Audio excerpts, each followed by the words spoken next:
Hey, everybody. Welcome into the back room. I'm Andy Ostroy. We have Kristy Greenberg with us today. We'll chat with Kristy in just a moment. But first, thanks for tuning in. We appreciate you listening, and we'd love to hear your comments. So email us at backroomandy@gmail.com and or post on our social media, and we'll read some feedback next time. And if you like the podcast, please rate and review and follow or subscribe, and you'll be notified every time we post a new episode. So Kristy Greenberg is the host of Courtside with Kristy Greenberg on YouTube, and she's also an MS NOW Legal Analyst. She's a former SDNY Criminal Division Deputy Chief, where she oversaw the work of SDNY's Criminal Division and prosecuted fraud, cybercrime, and sex trafficking cases of national significance.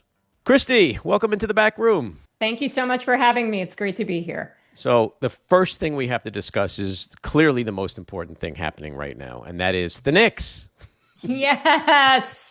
Yes. We learned yesterday that we're both rabid Knicks fans. I will be at the game tonight. You were at the game the other night, which is like one of the greatest games ever in the history of the NBA. It was the best game I've ever been to. Before that, the best game I had been to was during Linsanity, when Jeremy Lin against the Lakers put up I forgot, it was 34, 36 points and was better than Kobe. And that I thought was the most electric I've ever seen Madison Square Garden until that game won. Incredible. Who would you rather face, the Thunder or San Antonio? San Antonio. Mm-hmm. Yeah, they look good. They both look good, honestly. That is true. I'm very scared of the Thunder. Yeah, they both worry me. They're both a concern. Although the Knicks, 8 in a row, I think is what they have now. Yeah. And the amount of points they scored and the come from behind stuff, it is actually hard to think of them as not going all the way, you know? I agree. And I also think that they are so deep. So in that game, we can talk about the Brunson burner, and he was extraordinary. And, but we've come to expect that from him. But the fact, the unsung heroes that they have on their team, I mean, for me, it was Shamet. Before Brunson got going, Shamet came in, and he is such a great, the sixth man off the bench, comes in there, gives them such a boost, will drain a three, great defender. There's just so many people on the team that are there to love. And when other people aren't finding their shots or having troubles, and there were some struggles, OG was clearly still injured and struggling. He was very tentative, I thought. But that's when you have a deep bench and other people are stepping up. So it was just a great game. So great. Yeah. One of the threads I was on, my friends were giving up at the end of the third quarter. And I literally said to them, keep the faith. Brunson's going to explode in the fourth quarter, and the Knicks will dominate. And that is exactly what happened. Now, of course, I had no idea. It was just wishful thinking, but I did look good for a little while after that. So let's get to some lesser important stuff. Let's talk about this slush fund, the administration's controversial IRS settlement and creation of this $1.776 billion anti-weaponization fund, as it's been called. It really is the most corrupt act in presidential history. Where do you stand on this? Look, it's clearly illegal, and I can walk you through all the ways that it is illegal. But I think first and foremost, before talking about how illegal it is, how corrupt it is, I do think it's important to note just how dangerous it is. The way this is set up, it's a black box. We are not going to know who it is that is getting this money, in what amounts that they're getting it, unless they decide to make it public. Under the terms of the settlement, there are confidential reports that this commission, who is the 5 people who will be deciding, and really when we say 5 people who are deciding, it's Donald Trump who's deciding, because he can remove anybody from the commission at any point without cause. The AG is putting people on the commission. He's just a puppet, and he is going to be putting in who Trump tells him to. So but they are operating without any kind of oversight. There's no judicial overview. There's no appeal. They're giving out $1.8 billion in our taxpayer money, and we're not going to know about it. And there's no oversight. It is so dangerous to not know how this is going to be used. And I really think that when you consider that the January 6th rioters are all excited about this, what is to prevent these people from, building their private militia again and using this money for that purpose? It's not, first he pardoned them.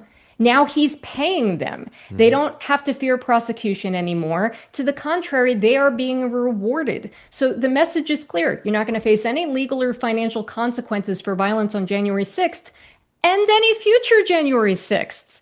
So that is the piece of this that I just find very, very dangerous. We have a midterm election coming up in 6 months.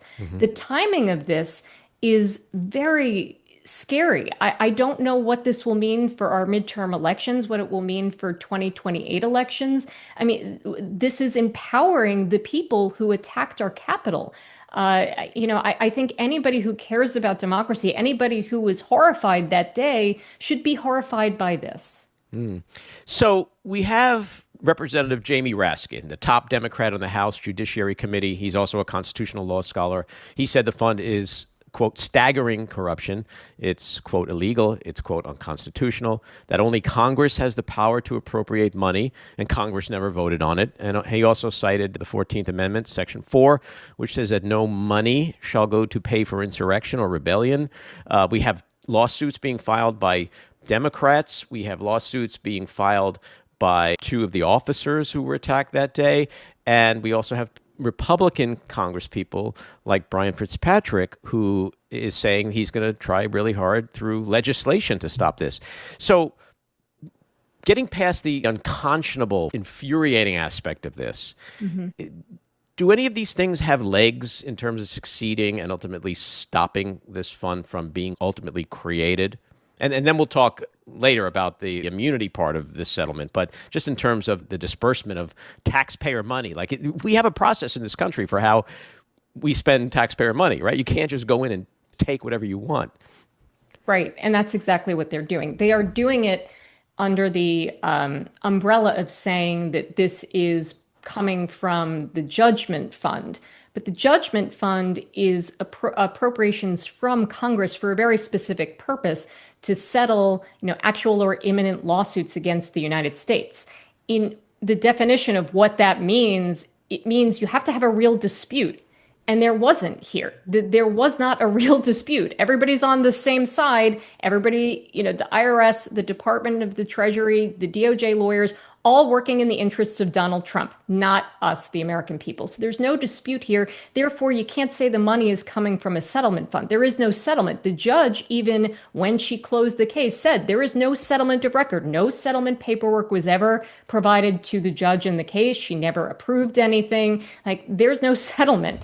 And so this agreement is really less of an agreement between 2 parties, again, with different interests. And it's really more of a de facto executive order from Donald Trump. That's essentially how it functions. And again, it's just give me money. It's a money grab. It's a power grab. It's all of that. But to your question, how do you stop it? Look, I've read the lawsuit from the 2 Capitol Police officers. They essentially say, look, we have standing to bring this lawsuit because we can show that we personally have a concrete injury here. We were injured on January 6th. And to this day, we still continue to get death threats and have security risks from these individuals in a number of these groups. And so, we should be able to challenge this because using the money to not only reward people who engaged in violence on January 6th, but to fund potential additional future violence is a harm to us. I find that compelling. It would be shocking to me, just taking off a legal hat for a second, to say, of course these guys have standing. Of course they can say they suffered an injury. Just look at what happened to them. And if these people are rewarded, look what could happen to them in the future. So I see it, but the law makes it pretty difficult to bring standing. The bar is set so high to be able to show a very particularized injury that a lot of the courts sometimes are pretty tough about letting lawsuits through for anything that they can characterize as more of a generalized grievance. I mean, quite honestly, I would feel like any taxpayer should be able to challenge this, but that is not the way that the law works, unfortunately. It's our money. We are all harmed when it is, completely abused in this way. But courts don't really recognize those kinds of grievances.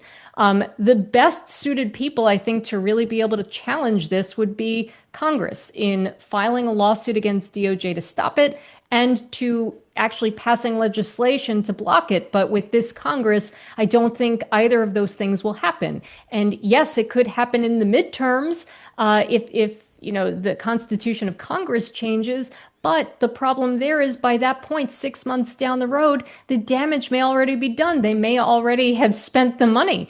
And so if you find it unlawful later, what's the recourse if they've already doled out the money and people have already spent it? So, as clear as I am that this is unlawful and that this is wrong and we should be outraged, the answer to stopping it is a lot less clear, unfortunately. And I can see why that would be frustrating to many people because, at some point you just want to be able to have results. If somebody is violating the law, you should be able to stop them. And the fact that our system is so, I think, vulnerable to this kind of misuse and manipulation by the president of the United States and his cronies is something that will need to be really thought about and considered in how we try to restore any kind of justice moving forward after this administration. Yeah, I think you make a good point about Congress because that's where the control needs to be. And I think we're seeing that a little bit. We saw it yesterday where the Senate did not vote to authorize funding for his ballroom. So the Senate is pushing back. The House on some occasion has pushed back because they are focusing on the midterms. Donald Trump is not focusing on the midterms. So the political cost here is not something Donald Trump cares about at all. But Senate Majority Leader John Thune and to a lesser degree, I would suspect Mike Johnson, House Speaker, is focusing on the midterms. And so I don't think it's as outrageous as it might have been 6 months ago to assume that there may be a chance in Congress to stop this. They have the power of the purse strings. So I don't know. I'm just hoping that America does what America should be doing here instead of seeing this actually go through as if we were a banana republic. Would be nice, but then when you see Donald Trump having the control over his party that he does, you see, unfortunately, in the primaries, people like Thomas Massie, Bill Cassidy, Republicans who, by and large, are extremely conservative in their politics, but may have been critical of Donald Trump in one or two areas, with Massie on Epstein, really. The idea that then they lose their seat, what message does that then send to the rest of the Republicans? It's, you have to be on board with pretty much just rubber stamping whatever Donald Trump wants in order to at least survive the primary. But the problem is, I don't know that will translate into results in the general election. They may take their wins now. They're going to have these very radicalized people. But I think by and large, the American people look at this and say, what is going on? Gas prices are rising, prices of food in the supermarket is rising, like our cost of living is rising. And if there's an affordability crisis, is this really the best use of taxpayer dollars to reward the people who rioted in the Capitol, to reward allies of Donald Trump? I don't think most of the American people want to see that. No, and that's why we've been winning. I say we, the Democratic Party has been winning special elections. Any election, basically, for the last 18 months has gone the way of Democrats. And in the ones that have been lost, there has still been victory because the margins of the loss have appreciably shrunk. But I think you're raising a great point because there is a big difference between celebrating over a revenge candidate winning a primary and then being able to translate that victory over to the general election. Trump has not proven that his primary victors are able to be victorious in the general election. And that ties back to what I was saying a minute ago, is that he's not thinking of the midterms. He's just thinking of punishing Thomas Massie. He's thinking of punishing Bill Cassidy. There's the political aspect of it all. There's the legal aspect of it all. I do agree that the legal sounds like it's more challenging, but as we get past primary season, you might see more and more Republicans grow a pair because they're not fearing being primaried. But, when you control Congress, when you control the Department of Justice, and you are appointing an insane amount of judges, you start controlling the judicial system, as we know he does to a certain degree with the Supreme Court. So it's not a good landscape for justice. It certainly isn't. And, there are the two pieces to this. There's, this fund, which is, to fund his allies, to fund, potentially these rioters, which again, hearing the Attorney General be asked the question of, if someone assaulted a police officer, are they eligible to make a claim and get money from the fund? The answer to that should have been no, of course not. Of course, this isn't somebody who would get money. You assault a police officer, that's absolutely, you're ineligible. That's not what he said. What he said was, well, they can certainly make a claim, and then it would be up to the commission to decide what to do about it, which basically, reading between the lines, the translation is, sure, the worst of the worst, step on up. I mean, before the message was stand back and stand by, now it's stand up and cash in. Mm-hmm. The message couldn't be more clear. So I think that I think there really needs to be, from though the Democrats are in the minority, keep making noise about this, keep making sure that we are finding out who is putting in the claims to get this money, and let the American people see who these people are, who is getting your taxpayer dollars. Because I think if they see who it is, I think they will hopefully have a real visceral reaction that this is not how they want their money spent. But We'll see.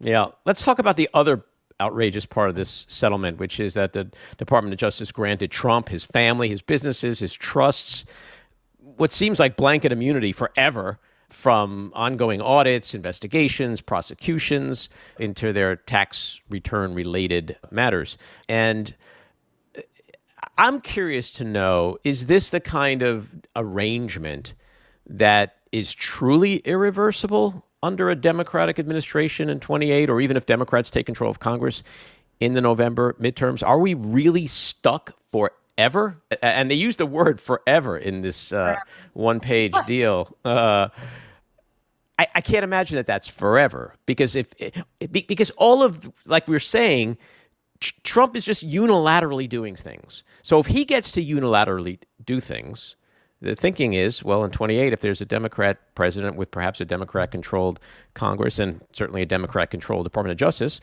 that president will be able to unilaterally do things like reverse this thing. Yeah, so I do not think this will be binding on any future Department of Justice. I don't believe that it's worth the paper that it's written on. Starting with the fact that this addendum was signed only by the acting Attorney General Todd Blanche, and it purports to, basically waive any claims that the government may have, any agency, any department. So this is not limited to taxes. Any agency or any department, not only current pending claims that they may be dealing with, anything that could be a claim. It's so broad. It is. Again, as a former prosecutor, I've looked at plenty of non-prosecution agreements, cooperation agreements. When the government says, okay, in exchange for your cooperation or in exchange for you entering to this agreement, we will no longer prosecute you for, what follows is something that is very specific, right? The conduct is described in very specific terms with a very clear time limit of when the conduct occurred, so that everybody knows what exactly you are talking about, and there's a very clear agreement. This is so broad as to even who it applies to. It's Trump, it's his family, any related, affiliated individuals or entities. That could be a lot of different people. It is for anything that happened prior to the date of the agreement. So you can't go audit Trump or any of his businesses or family members for anything that happened prior to when that was signed according to this agreement. Now, when it says forever, again, it's dealing with anything prior to that time, but it's whole life before then.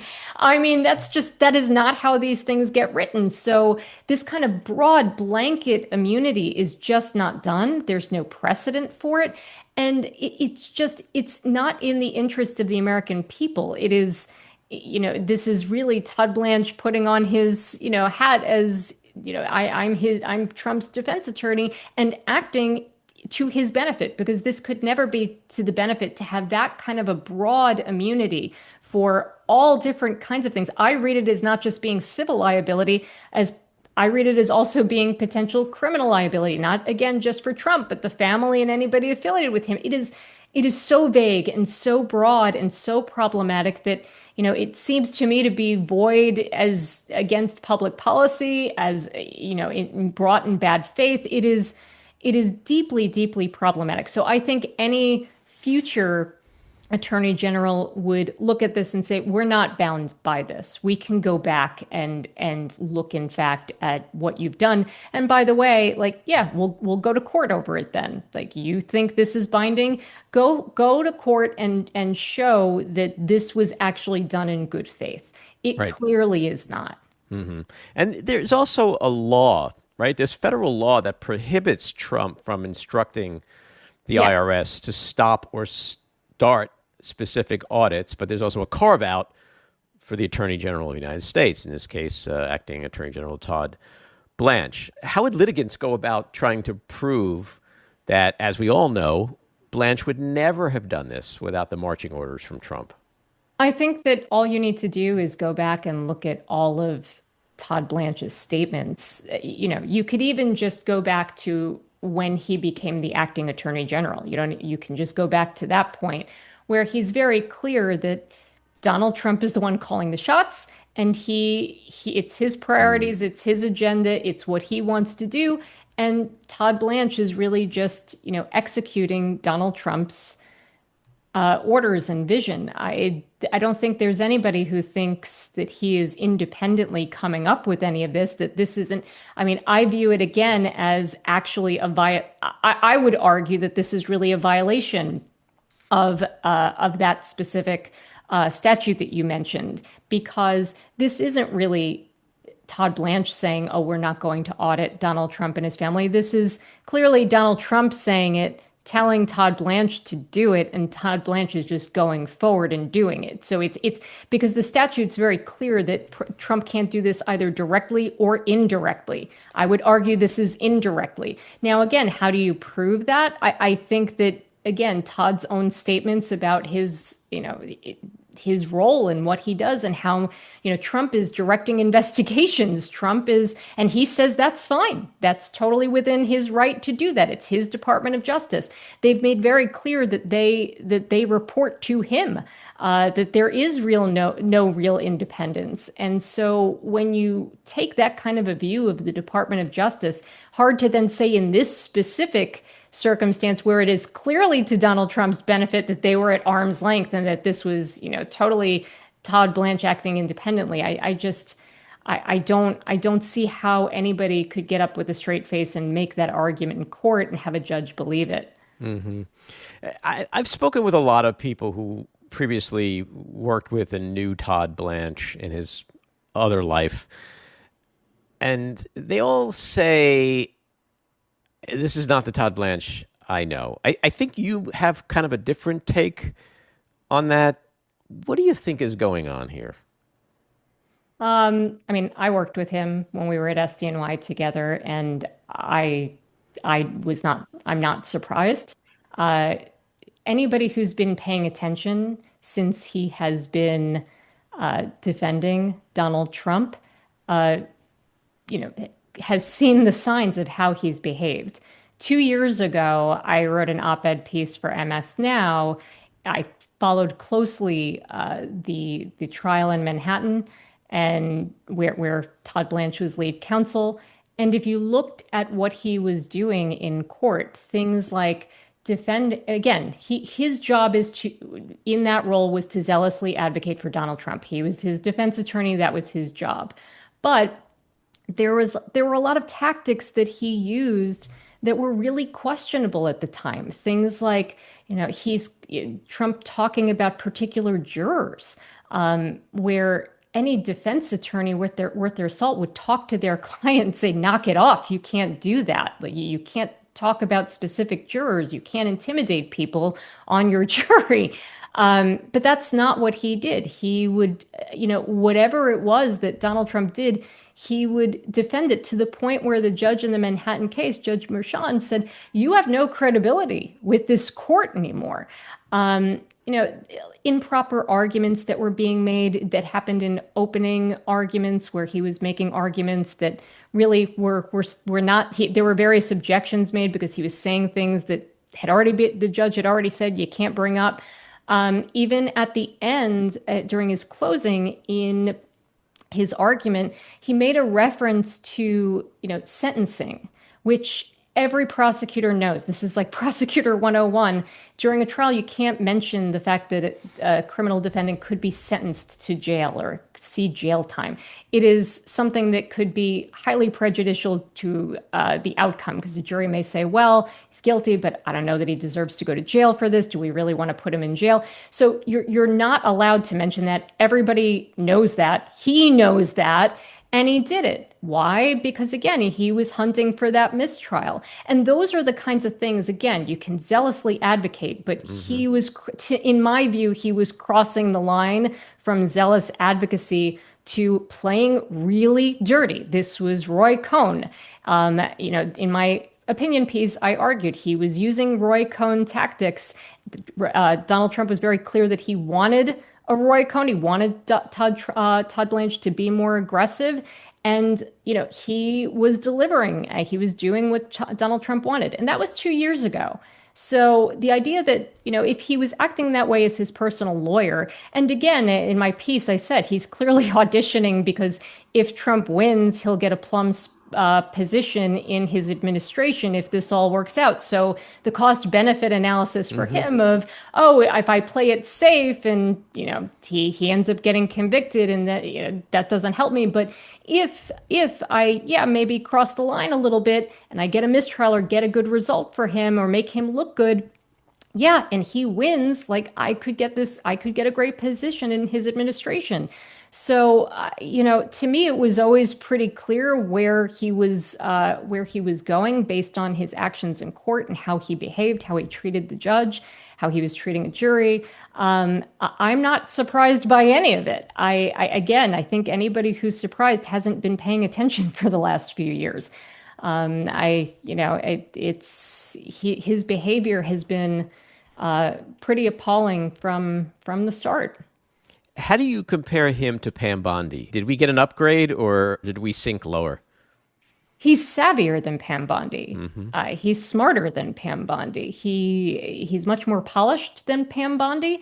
Pam Bondi, I think, looking at her testimony before Congress, seemed flustered, seemed kind of, like she would really get very...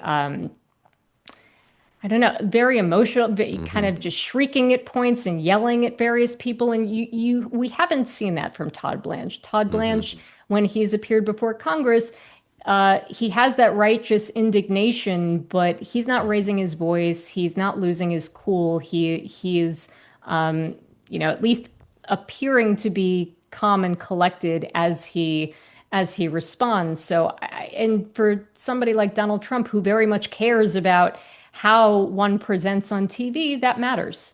No, those are good points. Let's talk about the Epstein situation. As a U.S. attorney, you prosecuted sex trafficking cases. What's happening here? A lot of people feel like we're stalled. Others feel like Epstein is a giant boulder rolling down a hill. Trump's trying to outrun it, but he's going to get flattened by it, that things are moving, that we are going to get accountability and justice for the survivors. Where do you think we are? And where are we headed, more importantly? I think there's a lot that can be done that is not being done.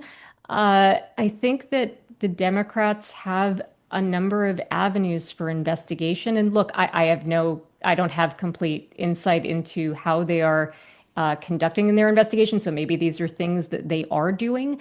But at least what we've seen so far in terms of the people that they are calling to testify at these hearings, they're calling a number of people where there have been accusations made against them, either that they were engaged in sex trafficking with Jeffrey Epstein, or that they were somehow enabling him. So a number of those people have been called to testify.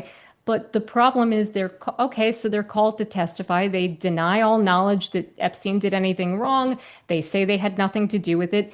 And there's not a whole lot that's necessarily being shown to them to kind of confront them.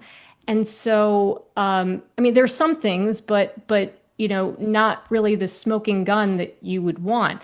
And so just thinking about it from the perspective of a prosecutor, who's looking not necessarily to make people look bad, to the public. I actually, frankly, care less about that. I care about accountability in terms of are there people who committed crimes that you could prove in court? And so the people that I would like to hear from would be people who were the investigators, the prosecutors, the people who compiled the evidence. What leads did they follow? What leads didn't they follow? And why didn't they follow them? There are a number of people that I think could provide really important insight into potential other actors. Let me give you just one example. There is the woman who was the Attorney General for the U.S. Virgin Islands. Her name is Denise George. She was somebody who pursued civil cases against, J.P. Morgan, Leon Black. She got massive multi-million-dollar settlements from them. And in her filings in court, she said, for example, Epstein's lawyer and Epstein's accountant, she called them captains of his human trafficking operation. Mm-hmm. That's a big accusation. And she went, the Epstein files show that in October of 2023, she went to the FBI and she said, look, I got fired from my job by the governor of the U.S. Virgin Islands. He told me to stop pursuing this. I kept pursuing it and I lost my job. But you, FBI, you should be investigating this. She felt strongly enough that there was a potential crime here worthy of investigation that she went to the FBI and she said, here, my case file, everything that we worked on, the financial forensic analysis that she spent years doing, which, by the way, yielded, again, multi-million-dollar settlements from J.P. Morgan, from Leon Black. They paid up. So whatever she did in her forensic analysis, her bank account analysis, there was something to it. Again, none of these entities have said that they engaged in any wrongdoing. They haven't admitted anything, but you can't ignore the fact that you're not paying that much money if there's nothing there. So I would, if I were Congress, I would want to talk to this person who went to the FBI. I'd also want to find out, did the FBI ever follow up on anything that she told them about? She told them where the case file was. She says, here's where my case file is. Here's the person who has it in DC. Go get it. Did anybody do anything with that? It's those kinds of things. There's a lot of arguments from various members of Congress, Democrats, saying, well, they're holding back, for example, the suspicious activity reports that would give us insight as to, troubling transactions, these suspicious transactions in the bank accounts. Well, okay, so Scott Bessent and Trump's people aren't giving you that information that you should have. Well, ask this woman. She directed the investigation for years of looking at these bank records. She's kind of a walking suspicious activity report. And, she would be able to give you that information. I think she's somebody they should definitely be speaking to, and she could kind of give them a way of going forward and looking at these voluminous files and finding, potentially even more evidence that wasn't produced. At least from what I could tell, the things she was talking about in her file do not appear to have been produced in the Epstein files. Now, whether or not the U.S. government never got what she had in the U.S. Virgin Islands, or they just didn't make it public to us, I don't know. But why don't you ask her? Right. She would, again, that's just one example. I could give you a number of other ones of people who are investigators, prosecutors, people that we should be talking to about their investigations. I don't subscribe to the idea that, oh, these people were all completely corrupt. Let's talk to them. Let's find out what they did and see where Congress can kind of pick up from where they left off. Well, the accountant and the lawyer did go before the oversight They did. committee. Yeah, and they said we didn't know anything about it, and they denied everything. So Right. what I would have preferred is talk to the attorney general who called them captains of Exactly. trafficking operation, find out what she knows and what led her to say that, get that evidence first, then you bring them in, and then you confront them with that evidence. That to me is a much better way of going about it if we actually want to try to really build an investigation that could yield to criminal charges. Like that's the way you do it. Like the way that we're doing it now. I mean, as a prosecutor, I rarely, before charging, would ever, call in the target of an investigation and say, "Come talk to me about everything." Like you build up your case and Right. go and charge it more times than not. So again, and look, I think this is just looking at it from the perspective of a former prosecutor and how you build a case versus how you are telling the story to the American people. And I recognize those can be two different things. And I think it's admirable that the Democrats are, taking this up, that they're having these hearings, that they're giving survivors a voice. Like all of that is great. So I don't want to, want anybody to think that I am, just saying that what they're doing is bad. I just think that there are additional things that could be done that could be more effective in getting real accountability and real transparency. Well, speaking of transparency, 5 months ago, the Epstein Transparency Act was passed. It was passed by Congress and signed into law by Donald Trump. Yet here we are 5 months later, and we only have, by most accounts, half of the Epstein files. Apparently, according to Congress people like Ro Khanna, we don't have the really bad half, okay? Not that the good half is good. So how is that able to happen? That's a complete, utter violation of law, right? It wasn't like, give us all the files when you want, if you want, redact what you want. I mean, it's very specific what they had to do within 30 days or 60 days. Here we are 5 months later, and that's it, done. It doesn't matter. So this comes back to the same issue that we talked about before of like, well, why wouldn't Congress just sue DOJ to block this fund? It's the same thing. Like I kept questioning here, if this was almost unanimous that every member Right. of Congress, with the exception of one person, That's right. voted for this law. And so why isn't Congress suing DOJ and saying, release the files? We are moving to compel you to release the files because these privileges that you are claiming are bogus. They're not in the law for you to claim. Things like attorney-client privilege. Well, who's holding the privilege? Donald Trump. Like these are not real. These are not legitimate privileges they can claim. The redacting the names of the people who are accused, again, the act itself contemplates just the opposite, that even if somebody's embarrassed, even if somebody, under other circumstances, wouldn't be disclosed, like here it should be because there is a commitment to transparency. And yet anybody who's accused, for the most part, unless it was already public, like that information is redacted. I don't really understand why Congress hasn't taken that step. Again, maybe in the midterms that will change with if there is a Democratic majority, maybe they will take that step. But I would like to see a lawsuit. When somebody is violating the law, you sue them. And we've seen time and time again when this Justice Department gets challenged in court for doing things that are unlawful, the judges get it. And the judges are holding the line. They may be the last ones holding the line.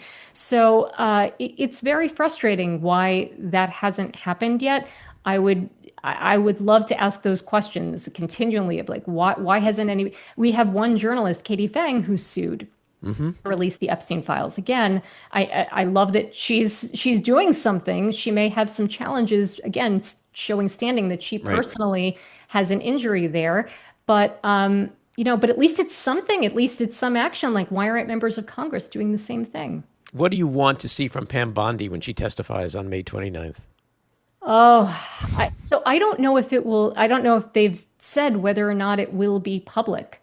But I do think that there are different things they need to be doing. One is, right, talk about the release of the files, the various contradictions of what she said she was going to do versus what she actually did.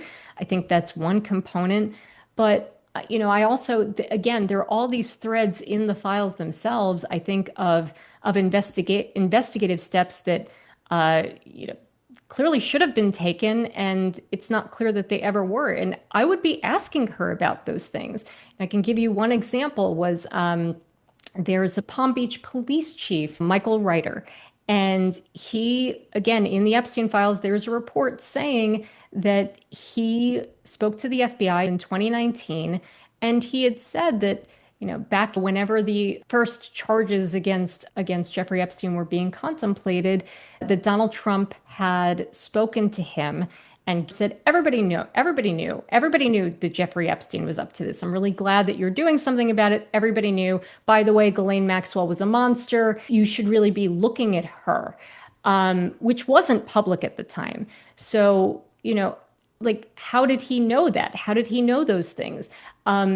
Did Pam Bondi ever follow up with the Palm Beach police chief about these statements about what Donald Trump knew and when? Because the Department of Justice has continued to say, he had nothing to do with anything. He didn't know about anything. And they've kind of towed that line. But there are documents in the Epstein files that suggest he did know. He knows more than he said.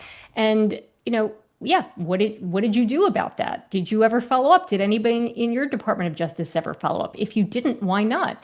Those kind of very, I think, pointed questions to her about very specific things in the files. I would be showing her those documents and asking her what she did, because they just shut it down. It doesn't look like they did anything. And I think the more specific you can be about showing people all the different threads of where there could have been investigation and wasn't, I think would be extremely powerful for the American people to hear.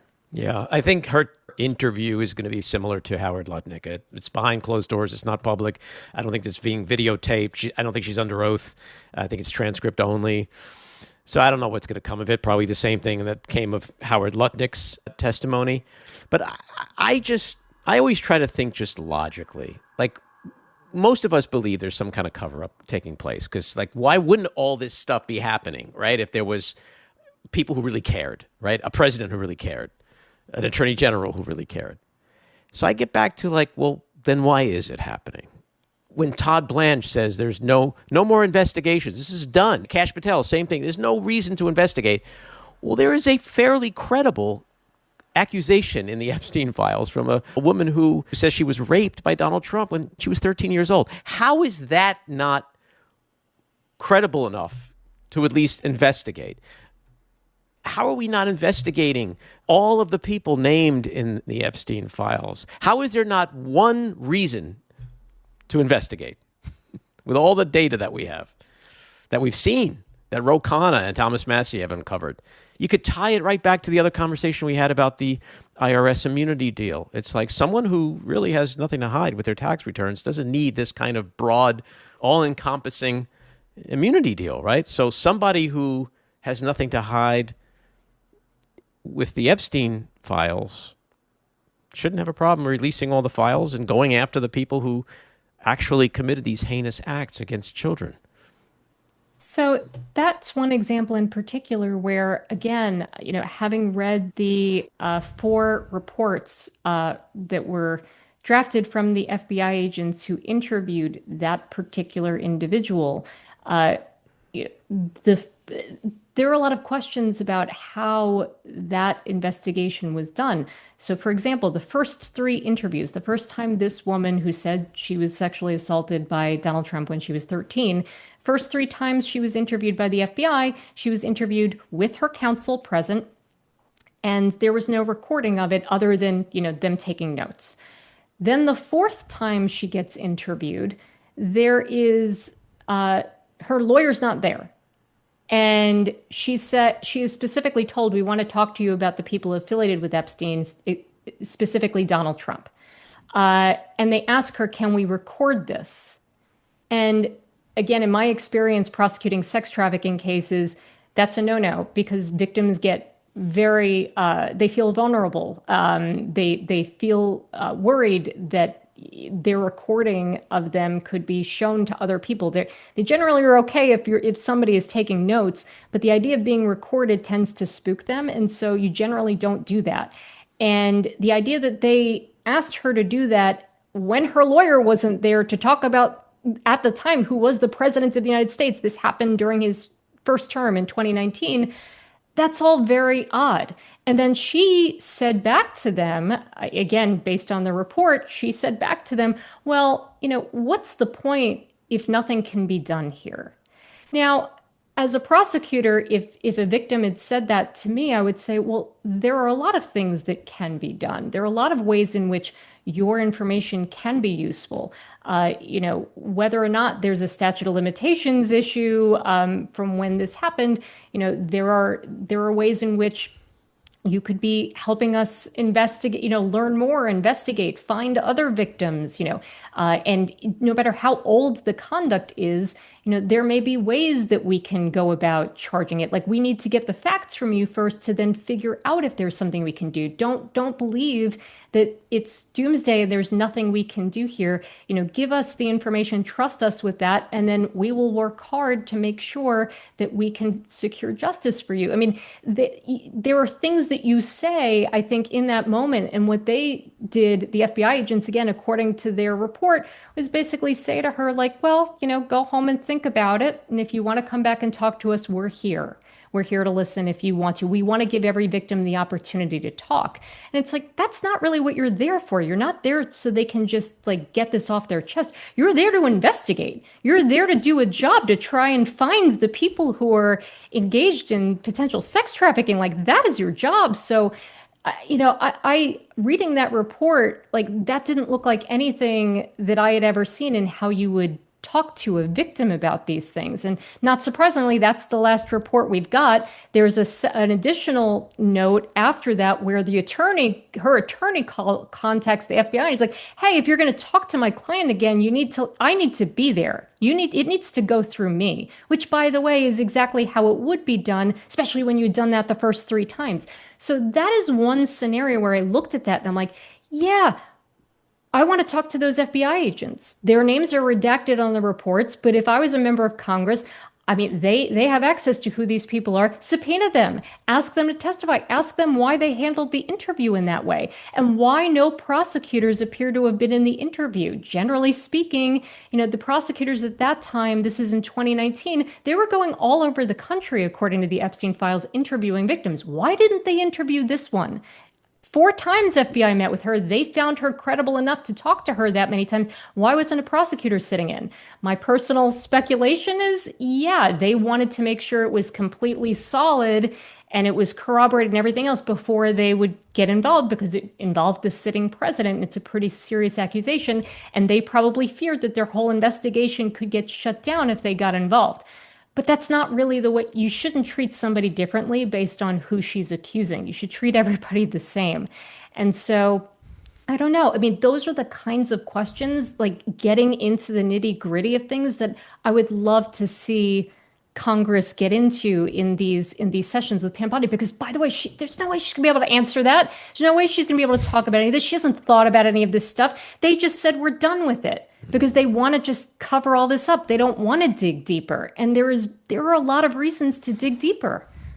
Well, the 4 files that you mentioned of this particular woman who made that accusation were among the files that mysteriously disappeared for like a week or two until Massey and Khanna forced DOJ to put them back, and the excuse was, oh, we were just making sure there was nothing redundant in these files. I mean, you used the term cover up. It's just clear what's going on here. Last quick question. Comey, does that indictment get thrown out? Yes. I don't think it will get to a trial. I think it will get thrown out before that time. For any number of reasons, it could be for the vindictive prosecution, which I think they can make a very strong motion that this was a vindictive prosecution, just going through everything Trump has said about James Comey, and the numerous attempts that the government has made to try to prosecute him freely for anything. But beyond that, just you'd have to be able to show for this, the seashells to have been a threat, that the meaning of 8-6 is clear and would have been clear to anyone. And I don't see how how the prosecutors will show that. I mean, the dictionary doesn't even have that, the fact that it means, death, to kill, that's not even the accepted, definition in the dictionary. And by the way, the other thing that cuts against that being Comey's intent is as soon as somebody informed him that that's how it could be read by some, once he became aware of that, he immediately took it down and then made a statement saying, right, I didn't intend, I had no idea that's how the words could be construed. I don't condone violence. I oppose violence. Like, if this is what you intended, why would you take it down? Like, you knew everybody was going to see it. Like, what was the end game there? Yeah, I mean, you're the former director of the FBI. If anybody knows not to do shit like that, it's you. So, like, clearly it was an innocuous thing. But, the vindictive part of it is, I think it was Jack Posobiec, the conservative firebrand, or maybe it was Matt Gaetz. One of them had literally posted years ago, 86-46 for Joe Biden. And it's like, well, if it's not vindictive or selective, then where's the indictment there? Now, of course, Todd Blanche claims he has all this other evidence, or suggests that there's all this other evidence. It's like, really? There's all this other evidence, but the indictment just charges one day with the one post. I mean, again, in my experience, when you have a very public, high-profile indictment and there's going to be a press conference, generally you will see a speaking indictment, meaning you fill in. You're not putting in all of your evidence, but you're going to kind of explain what the basic conduct is so that the American people understand what it is you're claiming that he did to violate the law. And this was very bare bones, just that he made the post. So if you have all of this other good stuff that shows, no, he had this intent, this was meant to be threatening, this was a threat to kill the president, I mean, this idea of, and I've seen plenty of legal analysts talk about this, like, oh, well, you're not going to show all your cards right away because you're trying to win. That is not how it works. It's not like you get to hold things back. In a criminal case, you have to produce discovery. You have to show the defendant what it is you have. There's no holding back the particularly good stuff to try and, surprise them and get a win at trial like that you don't sucker punch people. It's not how it works. So, if they had the goods, I feel very confident that Todd Blanche would have not only made sure it was in the indictment, he would have then elaborate, he would have spoken about it then in the press conference, because once it's in the indictment, you can then talk about it. So he would have been very happy to do that. Instead, what you saw him doing was continually punting and saying, well, the North Carolina prosecutors brought this and they must have thought that, there's probable cause and a grand jury return. He kept distancing himself from this because it's a disaster. It's a dumpster fire. And that's why he's not out in front claiming credit for it. When he's saying, oh, there's this other evidence that they got for a year, I find that very hard to believe. In threat prosecutions, generally speaking, if you think somebody's threatening the president, exactly, my God, you're going to act sooner than later. You're going to not wait a year to make an arrest in that case. Like, you're just not. So none of it bodes well for the government. But again, he's checking the box because he wants to be the attorney general. So he's doing what Donald Trump wanted. Mm-hmm. Kristy, great insights. Do come back and chat with us again. Thank you so much for having me. All righty. Take care. This episode was produced and edited by me, Andy Ostroy. It was co-produced by Matty Rosenberg and Jen Hammoud for Radio Free Rhiniecliff, with additional editing by Matty Rosenberg, music by Andrew Hollander, and graphic design by Cricket Lengyel.